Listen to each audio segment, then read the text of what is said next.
Hi, Jack. I'm so glad I got you a Star Wars theme book this time. So let's take a look.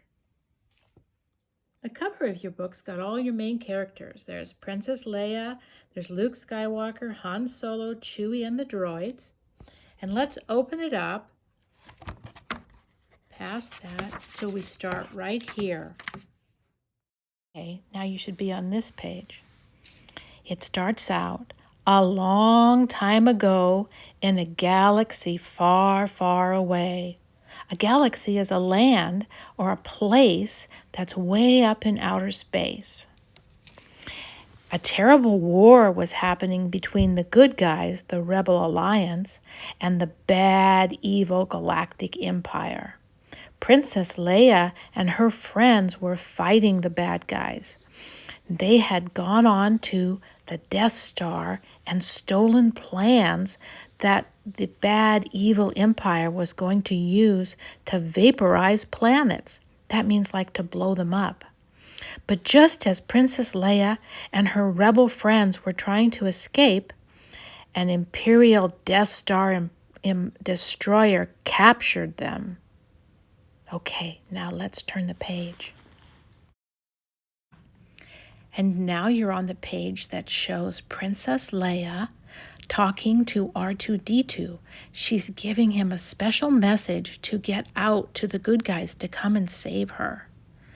And right as she's giving it to him, Darth Vader, the evil Empire leader, comes into her spaceship and he brings all of his stormtroopers and he demands that she give back the plans she's taken for his weapon that can destroy planets. But little R2-D2 and C-3PO have already escaped from the spaceship and are in a tiny pod that's going back to the Rebel space station to tell them what's happened. But instead of landing on the Rebels planet, they accidentally land on a desert planet. Then they're captured by little tiny scavengers called Jawas. And the droids, that's R2-D2 and 3CPO, are sold to a farmer who lives on the desert planet who's raising a young man named Luke Skywalker. Luke dreams of leaving his desert home and traveling into space to exciting, adventurous places. Now keep in mind, Luke hasn't become a fighter yet. He's just a young man living at home. Okay, now let's turn the page. Now on this page, we see Luke Skywalker, and he's been trying to clean the sand off the droid robots.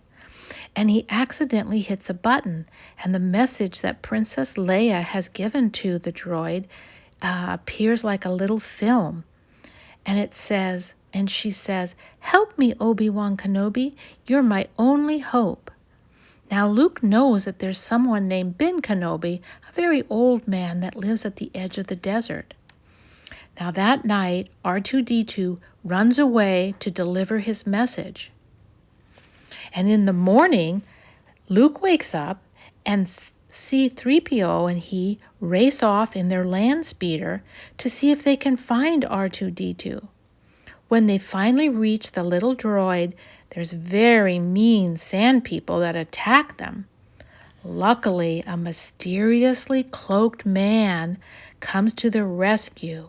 Do you see him there with the brown cape and down at the bottom?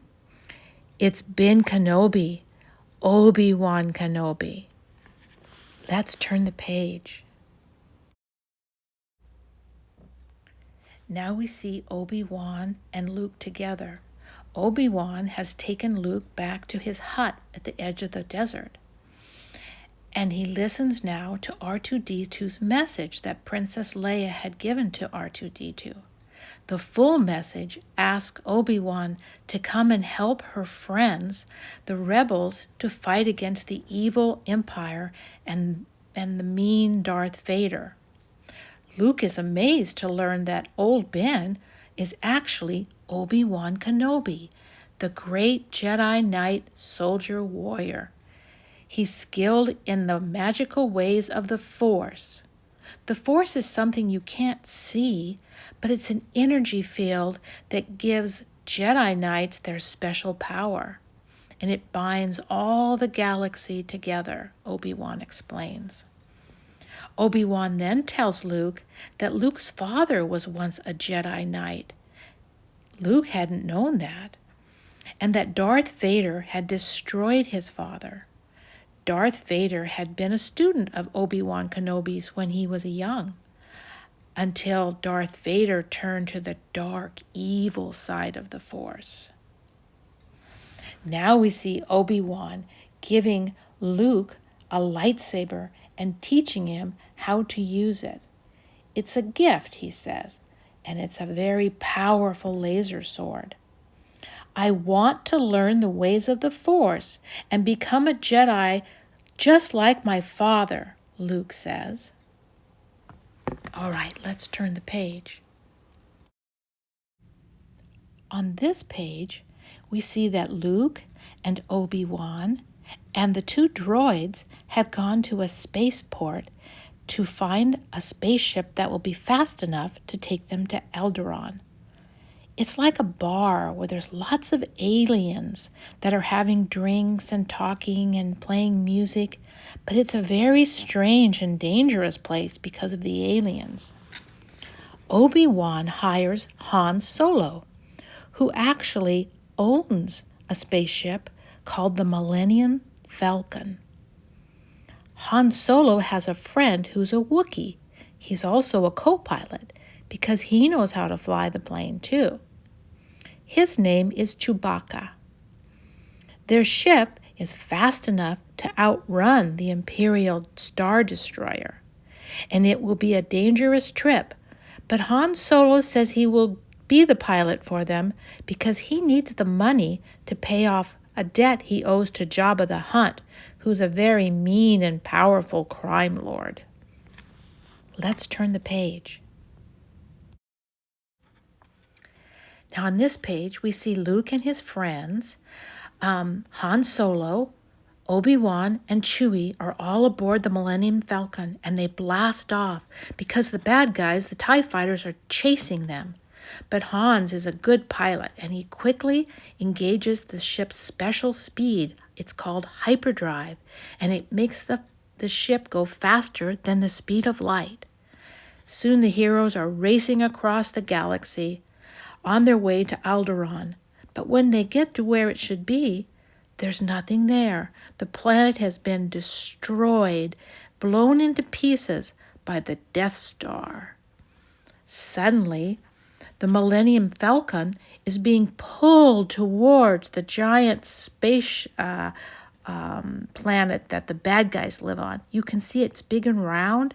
You can see the light. It's like coming out, beaming at the Millennium Falcon, and it's pulling them towards it. They can't get away. Let's turn the page. Now we see that they're all trapped on the Death Star. Luke and his friends hide from the Imperial forces. Obi-Wan sets off to see if he can find what the force is that is holding the Millennium Falcon there so that he can turn it off and they can escape. R2-D2 plugs into a computer and discovers that Princess Leia is actually being held right there on the Death Star. So now they know they need to save her too. Disguised as stormtroopers, Luke and Hans handcuff Chewie and pretend that he's their prisoner so that they fit right in. They enter the detention center, that's like the jail, where they hold Princess Leia, and they take the guards by surprise. Luke quickly finds Princess Leia and opens her cell door. "I'm here to rescue you," Luke says, taking off his helmet. Let's turn the page. The stormtroopers have been chasing Luke and his friends, and thinking that they can get away, they jump into a garbage chute without knowing what it will lead to. They go down a slide and end up in the garbage dump. But what's worse is that the sides of the walls are closing in to crush the garbage, And there's also a garbage monster in there. As the walls get closer and closer, the friends get frightened that they'll be crushed. Luke remembers he has his communicator, like a cell phone, on him, and he contacts C-3PO and R2-D2, asking them to help. Thinking quickly, they turn off the compactor, and they're able to unlock the doors and save them. Let's turn the page. After turning off the tractor beam that was holding the Millennium Falcon there so they couldn't get away, Obi-Wan runs into Darth Vader. They ignite their lightsabers and have a duel. As Luke is running for the Millennium Falcon, he sees Obi-Wan and Darth Vader fighting, and then he sees Darth Vader strike Obi-Wan down. The old man vanishes, and his cloak falls to the floor. "No!" cries Luke. But the heroes must race quickly to get aboard the Millennium Falcon and take off. The Imperial fighters are chasing them and trying to shoot them down, but Hans and Luke climb into the Falcon's gun bays, and they blast the fighters to bits. Soon the heroes are zooming across the galaxy to deliver the secret Death Star plans to the rebels for how they can destroy the Death Star. Let's turn the page. When they get back to the rebel base, they look at the Death Star plans that Princess Leia had stolen, and they find that there's a weak spot that can destroy the Death Star if they can figure out how to fire and hit it in the one special spot that will blow the whole Death Star up. Hans tells Luke that he doesn't want to help anymore with the mission. Instead, he wants to return to his planet. Luke is very disappointed because he knows that Han Solo is a very good pilot and they could really use his help. The Death Star is coming to attack the rebel base. So Luke and his fellow rebels jump into their X-Wings and fly out to attack the Death Star.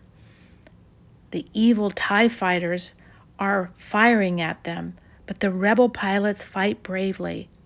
But no one can seem to make that perfect shot of hitting the one place that could destroy the Death Star. Finally, it's Luke's turn. He flies his X-Wing down a narrow trench towards the vent. Suddenly, Darth Vader appears in a TIE fighter behind him.